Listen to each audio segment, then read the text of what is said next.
Dios les bendiga, Dios les guarde. Gracias por acompañarnos una vez más a tu canal Verdades de la Biblia. El 20 de diciembre del año 2021 realicé un video que titulé a manera de pregunta: ¿El Hijo fue engendrado en la eternidad según la Trinidad? En este video yo presentaba que en los concilios trinitarios los los obispos que participaron en dichos concilios, ellos manifestaron a través de sus credos que el Hijo, siendo la segunda persona de la Trinidad, nació o fue engendrada en la eternidad por el Padre. Y aún así, el Hijo es tan eterno como lo es el Padre quien lo engendró. En este video yo presenté a dos personajes muy importantes, que fue Ignacio de Antioquía, obispo de Antioquía, sucesor del apóstol Pedro en Antioquía como obispo, y discípulo directo del apóstol Juan. Ignacio de Antioquía nace en el año 35 después de Cristo, se convierte en un líder de la iglesia en el primer siglo, y a principios del segundo siglo muere martirizado en el año 106 después de Cristo. Ignacio de Antioquía nunca creyó que Jesucristo en la eternidad hubiese sido engendrado por una persona distinta a él. Los trinitarios creyeron y así manifestaron que Jesucristo, como la segunda persona de la Trinidad, fue engendrado dos veces. Primero, fue engendrado por el Padre en la eternidad, consustancial al Padre, y posteriormente en el tiempo fue engendrado como un verdadero hombre. Para Ignacio de Antioquía, quien fue líder de la iglesia en el primer siglo y a principios del segundo siglo, Ignacio de Antioquía dijo que Jesucristo es engendrado y no engendrado, mostrándonos con esto que Ignacio de Antioquía nunca creyó en dos engendramientos de la persona del Señor Jesucristo. En la eternidad, Jesucristo nunca fue engendrado para Ignacio de Antioquía, pero en el tiempo sí fue engendrado como un verdadero hombre, nacido de mujer, sin dejar de ser Dios. También presenté a Miletón de Sardes, quien nace en el año 100 después de Cristo, y siendo también obispo y líder religioso, líder de la iglesia en el segundo siglo, él manifiesta que Jesucristo es Padre por ser quien engendra, y al mismo tiempo Jesucristo, siendo la misma persona, es Hijo por haber sido engendrado. Miletón de Sardes, al igual que Ignacio de Antioquía, nunca creyeron que la persona de Jesús había sido engendrado dos veces, como lo creyeron los trinitarios en el concilio de Nicea y en otros concilios, porque hay evidencia histórica donde Ignacio de Antioquía como Miletón de Sardes nunca creyeron ni entendieron tal cosa, ni tampoco la iglesia del primer y segundo siglo creyeron tal herejía. En el día de hoy vamos a hacer la segunda parte. Si usted quiere ver la primera parte de este estudio, voy a dejar la descripción del video. Usted puede ir en la descripción de este video para que vea, para que pueda ver la primera parte. El tema de hoy lo he titulado que la existencia del Hijo fue por causa de la voluntad divina del Padre. En el canal trinitario llamado Rincón Apologético, el señor Santiago Alarcón, él va a hacer una refutación a un ateo, porque el ateo está presentando que Dios es un ser atemporal y Dios no pudo haber creado el universo, porque si Dios crea el universo, entonces Dios tiene que haber existido antes del universo creado. pero no podemos hablar de que Dios existe antes de la creación, porque al decir antes, eso implica tiempo, cuando Dios es un ser atemporal. De tal manera, vamos a ver brevemente ese video y cómo Santiago Alarcón va a dar respuesta al planteamiento filosófico de este ateo. Escuchemos. ¿Qué es para Alarcón la causalidad? Es una sucesión de eventos. En ese caso tendría un problema, porque Dios tendría que existir antes del universo para poder causar. Pero Dios es atemporal, por lo que no puede existir antes, porque antes no tiene sentido en la temporalidad. Antes es una expresión que implica tiempo. Solo puede ser antes si estás en tiempo. Eres previo a lo que causas. Dios tendría que existir antes del universo causado. Y por lo tanto, tienen un problema aquí con la causalidad. Ahora, la otra forma de causalidad, que tampoco veo que la explique ni que la mencione, es la jerárquica. El problema de la causalidad... Ok. Nos quedamos un segundo ahí, les voy a mostrar algo. Vuelvo a mencionar, esto no lo voy a responder yo, lo voy a dirimir a mi amigo / mentor, el gran Dante Urbina. ¿Qué les parece si vemos un extracto de un video de una clase que él ha dado sobre la refutación a las críticas de Kant a las pruebas de la existencia de Dios? Fijémonos qué es lo que nos dice Dante Urbina. Formado en filosofía, quiero que lo sepan, ¿eh? Un ente necesario. Eso me lleva a un nuevo punto de la presente exposición. La relación entre causalidad y tiempo. Así como Immanuel Kant decía, pues, en su crítica, que no puedes aplicar el principio de causalidad más allá del mundo fenoménico como para aplicarlo a Dios, que estaría en el plano nouménico de la cosa en sí. Hay algunos ateos que hoy en día insisten con la siguiente crítica a los argumentos cosmológicos, como por ejemplo el argumento cosmológico Kalam, que hace una apelación más directa al tiempo. Que ellos dicen, no puede haber causalidad sin tiempo. Pero si me dices que Dios es un ser atemporal que causó el universo temporal, entonces lo que nosotros tenemos es que esto no puede ser. Porque un ser atemporal no puede causar porque la causalidad implica tiempo. Entonces eso es lo que arguyen estos ateos. Es una crítica muy similar a la kantiana. Así como Kant dice, la causalidad solo aplica en el marco fenoménico, de lo experiencial, de lo contingente. De acuerdo a esta crítica de algunos ateos, la idea sería, la causalidad solo aplica cuando hay tiempo. No puedes aplicar la causalidad para conectarlo con un ser atemporal como Dios. A este respecto dice el filósofo norteamericano William Lane Craig, abro cita. Me deja perplejo. ¿Por qué los ateos pensarían que la causalidad presupone tiempo y espacio, o al menos tiempo? Deben preguntarles qué entienden por causalidad y cuál es la razón que tienen para creer que ello presupone tiempo. Pongan sobre sus hombros la carga de la prueba. Después de todo, no es simplemente obvio que la causalidad presupone tiempo. Esto es importante, pongamos sobre los hombros de ellos la carga de la prueba. Cuando ellos cuestionan estas demostraciones diciendo, sí, pero es que la causalidad solo funciona cuando hay tiempo, lo que tienes que preguntarles, oye, ¿cuál es tu demostración de que solo puede haber causalidad cuando hay tiempo? Si ellos apelan a la experiencia de que, bueno, es que nosotros observamos que cuando se dan relaciones causales se dan a lo largo del tiempo, el hecho de que a partir de ahí ellos infieran que la causalidad únicamente puede darse cuando hay tiempo es una falacia non sequitur. Como les dije en la analogía, una persona que nazca en una tribu africana y no tenga opción de ver a nadie más, si del hecho de que solo ve personas de piel oscura infiere que todos los seres humanos son intrínsecamente de piel oscura y si no, no pueden ser seres humanos, estaría incurriendo en una falacia lógica, ¿no? Estaría incurriendo en un error. Del mismo modo, el hecho de que en nuestra experiencia estemos acostumbrados a ver la causalidad operando en el tiempo, no se sigue que la causalidad se reduzca al esquema de tiempo. Algunas veces lo que arguyen es, bueno, es que para que haya causalidad, la causa tiene que ser antes que el efecto. Pero esto no es cierto. No es verdad que la causa tenga que ser siempre antes que el efecto. Ya en nuestro orden de existencia vemos, por ejemplo, causalidad simultánea. Causalidad en la cual causa y efecto concurren, se dan simultáneamente. Por ejemplo, cuando imaginemos una bola metal pesada, que la ponemos sobre una cama tendida.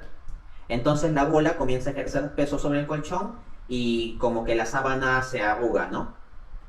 Entonces, el arrugarse de la sábana, que es el efecto, y la causalidad, que sería la gravedad operando, ¿no? En virtud de la bola pesada, ¿son cosas que se dan una antes y otra después? No, se dan de forma simultánea. Otro ejemplo más claro, tú tienes una lata, digamos, de cerveza y la comienzas a estrujar, la estrujas con tu mano. El efecto de deformarse de la lata y que tú la estrujes con tu mano, ¿se da uno antes y el otro después? No, se dan simultáneamente. Entonces, ya nosotros observamos relaciones de causalidad simultánea. No es cierto que la causa siempre sea antes que el efecto. Sin embargo, los ateos podrían replicar lo siguiente. Abro cita nuevamente de William Lane Craig en su artículo Causation and Space-Time. Él dice: ellos pueden decir que incluso la causalidad simultánea presupone tiempo. Sí, la causa y el efecto ocurren al mismo tiempo. Pero, ¿por qué no podría tal dependencia causal existir atemporalmente? En la causalidad simultánea, la causa y el efecto existen de forma coincidente. En un estado de cosas atemporal, pueden existir de forma coincidente en una relación de dependencia. Así que, si la causalidad simultánea es posible, no veo razón para pensar que la causalidad temporal es imposible. Porque una entidad temporal, por ejemplo un número, no podría depender atemporalmente para su existencia de otra entidad temporal. ¿Por qué ello es imposible? ¿Por qué Dios no podría sustentar atemporalmente un número en la existencia? Entonces, lo que nosotros estamos viendo es que no hay nada que nos diga intrínsecamente que la causalidad temporal es imposible o absurda. Pero si no tenemos entonces una garantía de que la causalidad temporal sea imposible o absurda, entonces no tenemos por qué asumirle inmediatamente al ateo de que la causalidad solo opera en el tiempo. Él tendrá que dar un argumento para demostrar que esto es necesariamente así. Y si no lo da, pues el que nos venga a contraponer afirmaciones gratuitas frente a argumentos bien concatenados no va a ser suficiente, ¿no? Bueno, después de ver este corto fragmento, es interesante lo que presenta el ateo y cómo Santiago Alarcón remite la respuesta o la pregunta, se lo remite a Dante Urbina para que Dante Urbina dé respuesta a este planteamiento filosófico que presenta el ateo. Vamos a recordar algunas cosas que dice el ateo. El ateo lo que dice es ¿qué es la causalidad, verdad? ¿Qué es la causalidad? Y entonces él dice que la causalidad es una sucesión de eventos. Y él también manifiesta que eso sería un problema porque Dios tendría que existir antes que el universo existiera para poder causar. Pero como Dios es atemporal, Dios no puede existir antes del universo. Porque la palabra antes es una expresión que implica tiempo. Y solo puedes estar antes si estás en el tiempo. Y ese prácticamente es el razonamiento que hace el ateo. De tal manera, en pocas palabras, el universo tiene un comienzo en la eternidad y el tiempo viene a la existencia juntamente con el universo. Pero a razón de esto no podemos decir que Dios existe antes del universo, porque la palabra antes implica tiempo y Dios es un ser atemporal. Eso prácticamente es lo que está presentando el ateo, y Dante Urbina, dando respuesta a ese planteamiento que hacen los ateos, Dante Urbina manifiesta la relación entre la causalidad y el tiempo, ¿no? Tanto así que Dante Urbina dice que hay ateos que critican los argumentos cosmológicos, donde los ateos dicen que no puede haber causalidad sin tiempo. ¿Por qué ellos dicen eso? Bueno, porque los ateos, cuando presentan una defensa de la existencia de Dios, ellos argumentan que Dios o que el universo es existe porque Dios es el causante de la existencia del universo. Pero para que haya una causa, debe haber tiempo. Y si hay tiempo, entonces Dios habita en el tiempo y no en la eternidad. Porque según estos ateos, no puede haber causalidad sin tiempo, ¿verdad? En otras palabras, la causalidad solamente aplica en el tiempo. Ahora, Dante Urbina lee un fragmento de William Lane Craig, un filósofo reconocido norteamericano, donde William Lane Craig dice: ¿por qué los ateos piensan que la causalidad presupone tiempo y espacio? Y hay una pregunta también, dice: ¿cuál es la demostración que solo hay causalidad cuando hay tiempo? No se puede inferir que únicamente la causalidad se aplica en el tiempo a partir de la experiencia. ¿Qué significa esto? Bueno, que se le está exigiendo a los ateos que prueben que en la eternidad no puede haber causalidad sin la existencia del tiempo. Y eso no se puede probar. No se puede probar con la experiencia que nosotros tenemos en nuestro alrededor, en nuestro mundo temporal. Porque en este mundo sí, la causalidad implica tiempo, está dentro del tiempo. Pero se le exige a los ateos que den evidencia que en el espacio atemporal o en la eternidad no puede haber causalidad. Y eso no se puede demostrar porque no hay evidencia para tal cosa. ¿Por qué es importante traer a colisión todo esto? Bueno, porque cuando hablamos de que la segunda persona fue engendrada por la primera persona y los trinitarios promedios dicen que el Hijo, aun cuando haya sido engendrado por el Padre, en la eternidad no hay causa ni hay efecto. Entonces, como no hay causa ni hay efecto, el Hijo que fue engendrado, como no hay un antes ni un después, entonces el Hijo es tan eterno como lo es el Padre quien lo engendró. Pero aquí estamos viendo un planteamiento de Dante Urbina, el cual es trinitario y filósofo, quien también cree en el engendramiento eterno del Hijo, no solamente porque es trinitario, sino porque es católico. Pero me llama la atención que ellos están presentando un argumento en contra de la posición atea, donde Dante Urbina está diciendo: mira, no necesariamente para que haya causa y efecto tiene que existir dentro del tiempo. En la eternidad también puede haber causa y efecto. No hay razón para no creer que en la eternidad no hay causa y efecto y solamente creer que en el tiempo es donde existe la causa y el efecto. Eso es muy, muy, muy interesante. Ahora, si nos apropiamos de las palabras de el filósofo Dante Urbina, entonces el engendramiento de la segunda persona de la Trinidad sería el efecto de la causa, ¿verdad? Hay una causa que trae un efecto. El efecto sería el engendramiento del Hijo.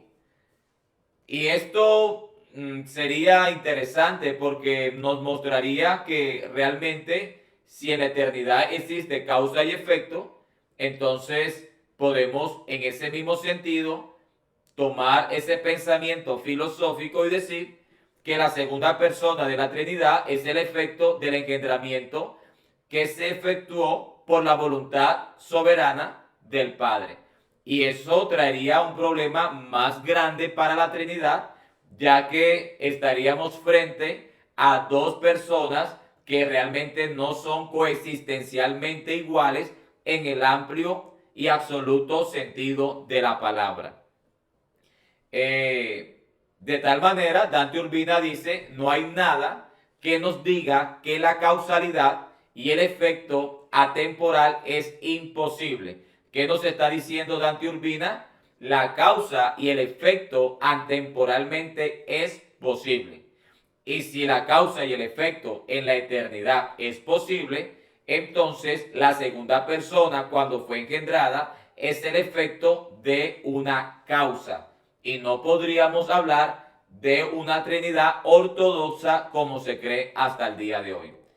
Vamos a ver otro video de Dante Urbina, donde él va a ampliar un poco más acerca de lo que hemos venido hablando, acerca de la causa y el efecto en el espacio atemporal o en la eternidad. Escuchemos. Por supuesto, el enfoque tomista es un tanto más exigente en el sentido de la explicación y la formulación, ¿no? E implica en ocasiones utilizar lenguaje aristotélico, como hablar de causa eficiente y todo eso, ¿no? Es decir, implica un trabajo adicional respecto de las versiones como la del argumento cosmológico Callan que ha popularizado Craig. Sí, implica un trabajo intelectual adicional, pero sinceramente creo que es un argumento mucho más sólido y mucho más profundo. En primer lugar, porque este argumento es un argumento filosófico general que parte de un principio que puede ser establecido racionalmente y aceptado sin problema por todos, sin necesidad de ir a mayores especulaciones. O sea, se parte de que hay relaciones de causalidad en la realidad, que hay causas y que hay efectos. Algo tan sencillo como eso. Y a partir de ahí se hacen deducciones lógicas.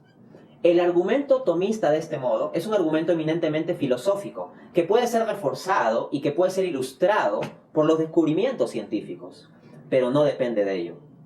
Y es aquí donde quiero mostrarles el punto de quiebre clave. Miren, el argumento de Craig parte en el punto 1, todo lo que comienza a existir tiene causa. Punto 2, el universo comenzó a existir. ¿Qué pasaría si eventualmente surgiera un modelo científico de universo eterno que fuera plausible, que fuera probable o que comience a tener predicciones que se comiencen a corresponder con cosas que observamos? Hoy en día se vienen discutiendo esos modelos en física teórica. Por supuesto, me parece que en gran parte son modelos de física especulativa y todo eso, pero nosotros no sabemos cómo puede avanzar la ciencia en el futuro. En suma, lo que quiero decir es lo siguiente. ¿Qué pasaría si eventualmente hubiera evidencia científica que apunta a que el universo fuera eterno? Pues bien, el argumento cristiano caería, porque su punto 2 se quiebra. El universo comenzó a existir, se quiebra. En cambio, el argumento tomista en ningún momento habla de que el universo comenzó a existir. No hace un compromiso tan grande de hablar del conjunto, el universo y un comienzo de la existencia de eso, sino de un principio fundamental, general, de principio común que hay relaciones de causalidad en la realidad. Entonces, el argumento tomista es más amplio, tiene una mayor generalidad.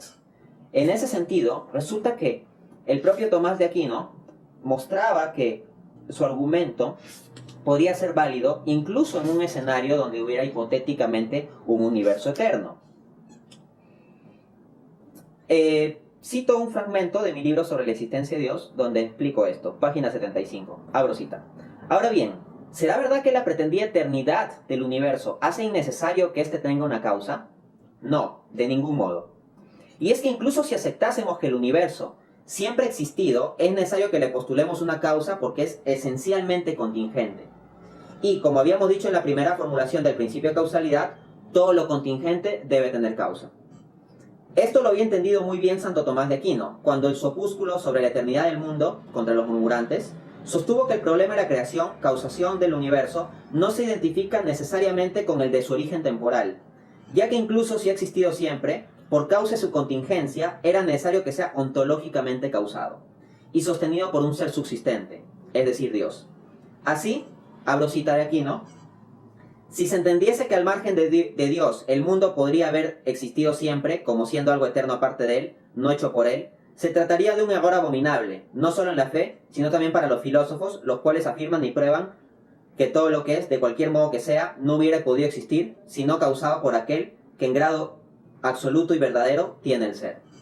O sea, lo que está diciendo Tomás de Aquino es que no tendría sentido, sería un absurdo un universo eterno como existiendo aparte y fuera de Dios. De modo que Tomás de Aquino entiende que incluso si hubiera un escenario viable de universo eterno, habrían razones filosóficas, como este argumento, que en ningún momento requiere la premisa que el universo comenzó a existir, sino que se puede seguir cumpliendo con la misma generalidad, de que se requiere un ser subsistente. Porque, ojo, esta cadena de causalidad yo la he asociado al pasado, para ilustrarlo, pero no necesariamente tiene que entenderse en términos temporales. Es una relación de causalidad que puede entenderse inclusive en términos abstractos, sin relaciones temporales, incluso en un marco de teoría de B del tiempo, si se quiere. En consecuencia, el argumento tomista tiene más generalidad, y me parece que es mucho más profundo y mucho más sólido. Toda la evidencia científica sobre el Big Bang, el teorema Borde-Guth-Vilenkin, la singularidad espacio-temporal, son incorporados en mi libro de modo tal que refuerzan la idea del argumento porque muestran más fuertemente la necesidad de causalidad. Porque si bien todo lo que comienza a existir tiene causa, ojo, no todo lo que tiene causa tiene que haber comenzado a existir. Pueden haber cosas que no hayan comenzado a existir y que aún así requieran una causa. Por ejemplo, los números, por su naturaleza de objetos abstractos, serían atemporales, entonces no tienen un comienzo temporal de su existencia. Pero los números no existen como algo independiente de Dios. En realidad, hallan su causa en la mente de Dios dentro de una cosmovisión teísta. Ojo con eso. Entonces, los números son un ejemplo y los objetos abstractos de cosas que no han comenzado a existir, pero aún así tendrían una causa por cuanto estarían sustentadas en una mente que sería la de Dios. No pueden existir así nomás, si no, no existirían en cuanto tales. Pero de todas maneras hay que decir que, como sí se cumple que todo lo que comienza a existir debe tener una causa, entonces todos los argumentos científicos deben apoyar en última instancia esta visión tomista. Pero el hecho de que no se cumplan esas visiones científicas o la ciencia coyunturalmente pueda cambiar, no afectará el argumento tomista. Esa es la gran ventaja. La generalidad filosófica del argumento cosmológico tomista hace que pueda incorporar todas las fortalezas de la visión cristiana, pero al mismo tiempo sin sufrir de sus debilidades si hubieran coyunturas científicas cambiantes. Bueno, muy interesante lo que escuchamos una vez más por parte del filósofo trinitario católico Dante Urbina. Él dice algunas cosas que me llamaron mucho la atención. Por ejemplo, él habló acerca del enfoque tomista, que es mayor que el enfoque cosmológico de Callan, que ha popularizado el filósofo William Lane Craig. Ahora, el enfoque de Callan está basado en tres premisas o en tres puntos, donde el punto uno es: todo lo que comienza a existir tiene una causa. Punto número 2, el universo comenzó a existir, entendiendo que de la nada nada sale. Punto 3, por lo tanto, el universo tiene una causa para su existencia. Pero David Urbina hace una pregunta y es la siguiente: ¿qué pasaría si en un futuro llegase a existir evidencias científicas que muestren que el universo no tiene un comienzo, sino que es eterno? Entonces, él dice que hasta el día de hoy, pues la ciencia no ha podido demostrar tal cosa. Pero ¿qué pasaría si más adelante, a través de la investigación de la ciencia, del avance de la ciencia comienza a presentar ciertas evidencias donde demuestre de alguna manera que el universo no tuvo un principio, sino que es eterno? Entonces, él manifiesta que si eso llegara a suceder, el enfoque de Callan pues se quiebra en su punto 2, ya que el punto 2 dice que el universo comenzó a existir. Ahora, Dante Urbina también manifiesta que, a diferencia del enfoque cosmológico de Callan, el argumento tomista no enseña que el universo tiene un comienzo. Es decir, no es lo que se preocupa por querer demostrar. que el argumento de Tomás de Aquino sobre la existencia de Dios puede ser válido inclusive donde hipotéticamente el universo sea considerado como eterno. Mire lo que dice Dante Urbina. El universo, aunque sea eterno, de todas maneras tiene una causa, siendo que el universo es contingente en su ontología. ¿Qué quiere decir esto? Bueno, que aunque el universo no tenga un comienzo, no tenga un principio, eso no quiere decir que no exista una causa. Y la causa es Dios. Y dice, porque el universo es contingente en su ontología. En otras palabras, cuando se estudia el comportamiento del universo, se da cuenta o se puede dar cuenta que el universo en su ontología, ¿no? En su esencia, necesita ser sostenido por alguien, por un ser que pueda sostenerlo para la existencia, ¿verdad?, del universo. Porque el universo no puede existir por sí mismo, aun cuando se declare que sea eterno. Eso es interesante, a mi manera de ver, muy interesante, diría yo, porque por lo menos en el siguiente punto, aunque el universo sea eterno, aunque el universo sea eterno, tiene una causa, porque el universo es contingente en su ontología. La naturaleza del universo nos indica que hay un ente que lo sostiene, que hay un ente que lo creó, que hay un ser que, ¿verdad?, que lo sostiene. Porque el universo no puede, por su naturaleza, por su dinámica, no pudo existir por sí mismo. De tal manera, si el universo es eterno, tiene que haber una causa y el universo sería el efecto. Causa y efecto en el espacio atemporal, aún considerando que el universo es eterno.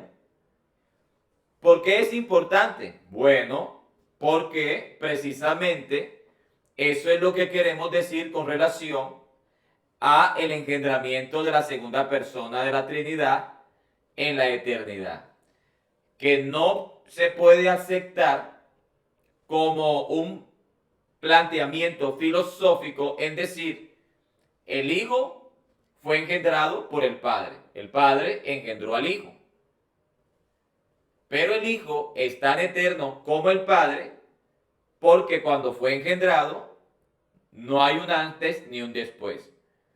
Pero si en el espacio atemporal o en la eternidad hay causa y efecto, entonces el efecto de alguna manera es consecuencia de la causa. Y si el efecto es consecuencia de la causa, entonces el efecto por definición no puede ser igual que la causa. No podemos hablar de una coexistencialidad en el mismo sentido, ya que el Padre sería un ser incausado, mientras que el Hijo es todo lo contrario, que el Padre existe por sí mismo, pero el Hijo existe porque el Padre en un espacio atemporal decidió voluntaria y soberanamente engendrar a otra persona divina y distinta a él.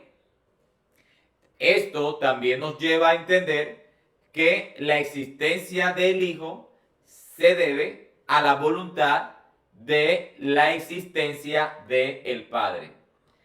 Quiero presentar algunos puntos a continuación para ir como aterrizando este pensamiento. El Hijo es engendrado en la eternidad por el Padre, heredando la naturaleza del Padre. Eso es lo que plantea el mundo trinitario. Ahora, si el Hijo fue engendrado por el Padre en la eternidad, entonces el Hijo es el efecto de la causa. ¿Verdad? El Hijo es el efecto de la causa. Ahora, Dios el Padre es la causa incausada. ¿Verdad? El Padre, quien engendra al Hijo, eso mostraría que el Padre es la causa incausada, porque nadie lo engendró a Él, ya que Él existe por sí mismo, siendo que el Padre, al existir por sí mismo, no necesita de otra persona, mientras que el Hijo sí necesitó de otra persona quien lo haya engendrado para que Él sea el efecto de una causa previa. Todo esto nos hace ver que lo que la Trinidad quiere hacer ver y creer ni bíblicamente es real, ni desde este punto filosófico. Si el Hijo fue engendrado por el Padre en la eternidad, entonces el Hijo es el efecto de la causa. Dios el Padre es la causa incausada, siendo que el Padre existe por sí mismo. Pero el Hijo es el efecto causado en la eternidad por el engendramiento.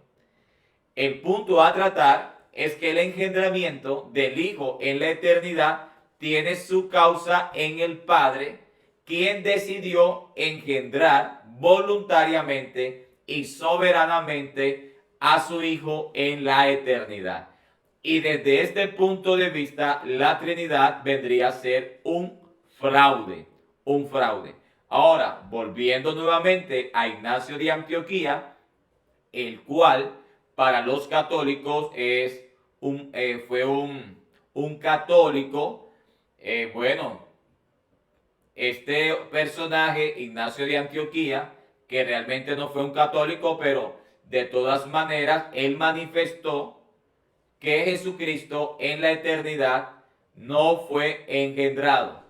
Y Miletón de Sardes también lo ratifica cuando manifestó que Jesucristo es Padre por ser quien engendra y es Hijo al mismo tiempo por haber sido engendrado. De tal manera, en el espacio atemporal, en la eternidad, vemos causa y efecto. Y si en la eternidad puede haber causa y efecto, entonces el Hijo es el efecto de una causa cuya causa viene del Padre, que es el ser incausado. Qué bueno es ver todos estos planteamientos y espero que este video haya sido de bendición para tu vida. Dios te bendiga, Dios te guarde. El próximo video vamos a realizar unas refutaciones al apologista Luis Carlos Reyes y no te lo pierdas porque será muy, pero muy interesante. Vamos a refutar un video que Luis Carlos Reyes hace en contra del mundo unicitario, donde él presenta unas explicaciones de algunos versículos bíblicos que realmente dejan mucho que desear. No te lo pierdas, será de gran bendición. Dios te bendiga y hasta la próxima. Bendiciones.